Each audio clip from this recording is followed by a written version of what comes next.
আসসালামু আলাইকুম। আজ আপনাদের সামনে আরেকটি রেসিপি নিয়ে আসলাম। ডিম ও পটলের একটি অসাধারণ স্বাদের রেসিপি, যা অনেকেরই অজানা। যদি জেনে থাকেন তাহলে অবশ্যই আমাকে কমেন্ট বক্সে জানাবেন। তাহলে চলুন মূল রান্নায় চলে যাই। প্রথমে আমি এখানে কয়েকটি পটল ভালো করে ছিলে 2 ফালি করে কেটে ধুয়ে পরিষ্কার করে নিয়েছি। এখন আমি একটি চা চামচের সাহায্যে পটলের ভিতরের অংশটা ফেলে দিব। একটু ভালো করে নিয়ে ফেলতে হবে, যেন পটলের সাইডের অংশটা যেন না কেটে যায়।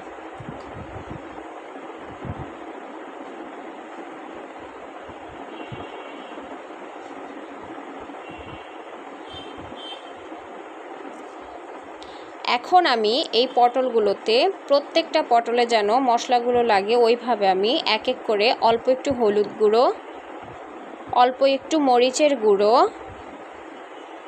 সব কিছু একটু অল্প পরিমাণেরই দিতে হবে, ধনিয়া গুঁড়ো, স্বাদ মতো লবণ এবং আদা রসুন বাটা ঠিক অল্প অল্প করেই দিব। এখন বেশ ভালো করে পটলগুলো সবগুলো মশলা দিয়ে ভালো করে মেখে নিব। মেখে 5 মিনিটের মতো রেখে দেব।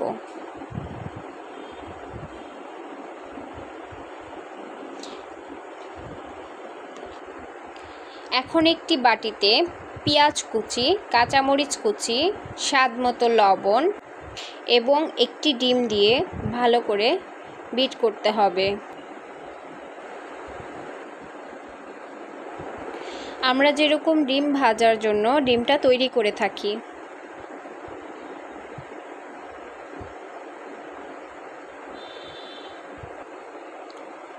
এখন চুলায় ফ্রাই প্যান বসিয়ে তাতে তেল দিয়ে দিব।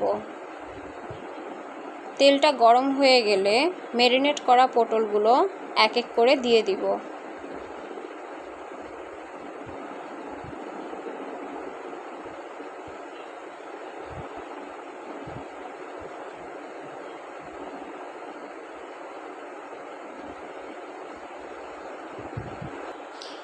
এরপর যে ডিমটা আমি বিট করে রেখেছিলাম সেই ডিমগুলো এখন আমি প্রত্যেকটা পটলের গায়ে এইভাবে আস্তে আস্তে করে দিয়ে দিব।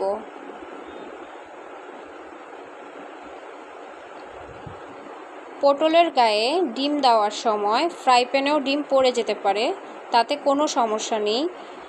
ডিমগুলো ঝুরি ঝুরি করে আমরা কারিতে দিয়ে দিব। এখন একটি ঢাকনা দিয়ে ঢেকে কিছুক্ষণ রেখে তা উঠিয়ে দেখব ডিমগুলো হয়েছে কি না। ভিতরের ডিমগুলো আমার প্রায় হয়ে গেছে। এখন আমি এই পটলগুলো আবার উল্টিয়ে ভালো করে ভেজে নেব।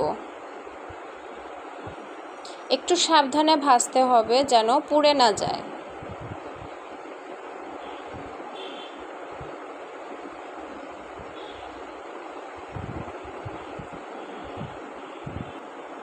পটলের গায়ে ডিম দেওয়ার সময় আমার ফ্রাই প্যানেও ডিম পড়ে গেছে। ওই ডিমগুলো আমি ভালো করে ঝুরি ঝুরি করে কারিতে দিয়ে দিব। একটু খেয়াল করে ভালোভাবে পটলগুলো ভাজতে হবে।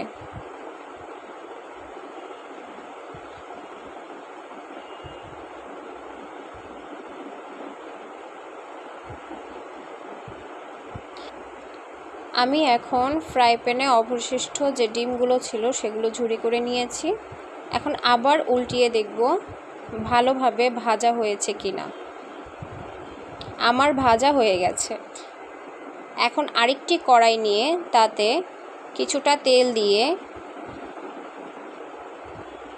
তেল গরম হয়ে গেলে এতে পেঁয়াজ কুচি দিয়ে ভালো করে ভেজে নেব। পেঁয়াজটা একটু ভালো করে ভাজতে হবে। ভাজা হয়ে গেলে এতে আমি টমেটো কুচি এবং কিছু কাঁচামরিচ ফালি করে রেখেছিলাম, সেগুলো দিয়ে আবার কিছুক্ষণ ভাজতে হবে।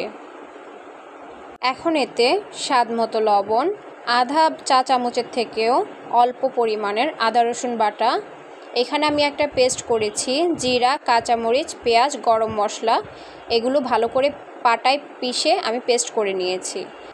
এখন অল্প একটু হলুদ গুঁড়ো, অল্প পরিমাণের মরিচ গুঁড়ো, অল্প একটু ধনিয়া গুঁড়ো দিয়ে আমি মশলাটা ভালো করে কষাবো। কষানো হয়ে গেলে এখানে কিছুটা পানি দিয়ে আরও ভালো করে কষাতে হবে। এখন একটি ঢাকনা দিয়ে ঢেকে গ্রেভিটা কিছুক্ষণ রান্না করতে হবে। আমার গ্রেভিটা যখন দেখব তেল আর পানিটা আলাদা হয়ে গেছে, তখন আমি ওই ডিমের ঝুড়িগুলো দিয়ে আরও কিছুক্ষণ রান্না করব। কিছুক্ষণ পর আমি পটল ভাজাগুলো এই গ্রেভির মধ্যে দিয়ে দিব।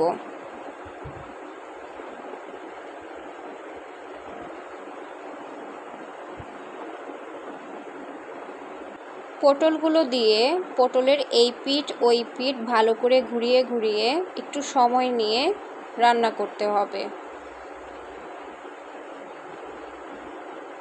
এইভাবে কিছুক্ষণ রান্না করে তাতে অল্প পরিমাণের পানি দিয়ে আবার ঢাকনা দিয়ে ঢেকে রান্না করতে হবে।